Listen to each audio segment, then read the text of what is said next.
Donc je vous propose maintenant d'accueillir les 202 at 24 hours, ou 202 at 24, je ne sais pas, qui a travaillé sur le sujet proposé par NACL.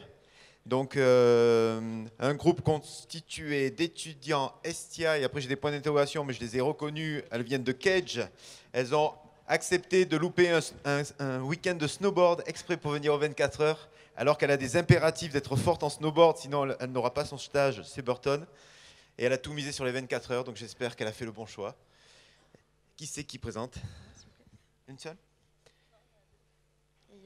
Alors, NACL, l'idée c'était de pulvériser un record pour aller faire une course de voiture sur une voiture Peugeot 202 et de trouver une solution pour refroidir quand même le moteur puisqu'il y a obturation des voies aérodynamiques. C'est parti, est-ce que vous avez trouvé une solution ou est-ce que ça va monter un peu en surchauffe? Ça va trouver? Allez, c'est parti. Bonjour tout le monde, aujourd'hui pour objectif, 2 records du monde avec notre 202 à 232 km/h. Comme vous pouvez voir, la voiture c'est une 202 de 1946, donc pour améliorer sa rapidité on a caché la calandre, sauf que on a un problème au niveau du refroidissement de moteur. Donc entre l'école de commerce Cage et l'Estia, on a trouvé une solution. Tout d'abord, durant ces 24 heures, on a travaillé sur 2 problématiques. Donc il y a eu au niveau de la source de financement, on a mené des actions marketing, on a refait un flyer pour pouvoir prospecter avec des entreprises, on a donc pu établir une base de données, on a également mené des actions sur Facebook, on a fait un crowdfunding et également nous avons pu mettre en place d'autres actions. Après, il y a eu la problématique au niveau du refroidissement de moteur. Donc il y a eu des calculs, des simulations et des modélisations pour pouvoir trouver la solution.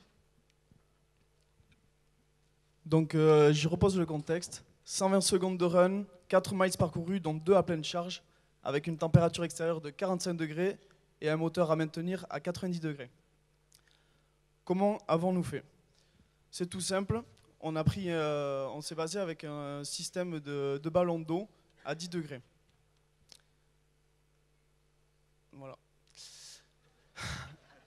Excusez-moi, c'est le stress.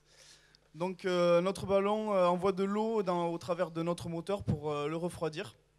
Il va juste en suivant réchauffer notre huile puisqu'il vaut mieux que l'huile soit à la même température que le moteur.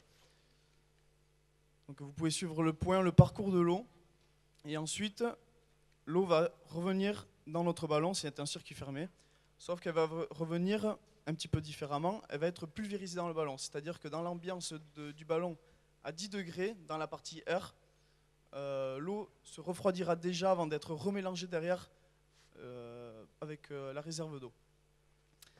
Mais vous vous dites sûrement, mais dans une ambiance à 45 degrés, comment on peut avoir une eau à 10 degrés? La solution, elle est toute simple. C'est qu'à Bonneville, les nuits sont très fraîches. Donc avec un système annexe, on va pouvoir refroidir notre eau toute la nuit et mener la température de notre ballon à 10 degrés qui lui sera calorifugé.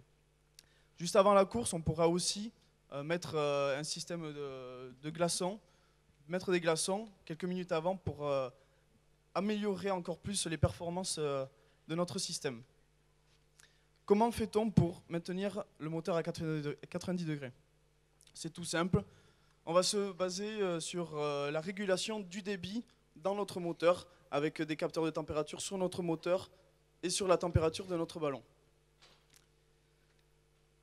Ici, une petite CAO du système, en rouge le moteur, en bleu notre ballon de 70 litres et en blanc le système annexe de refroidissement pour la nuit.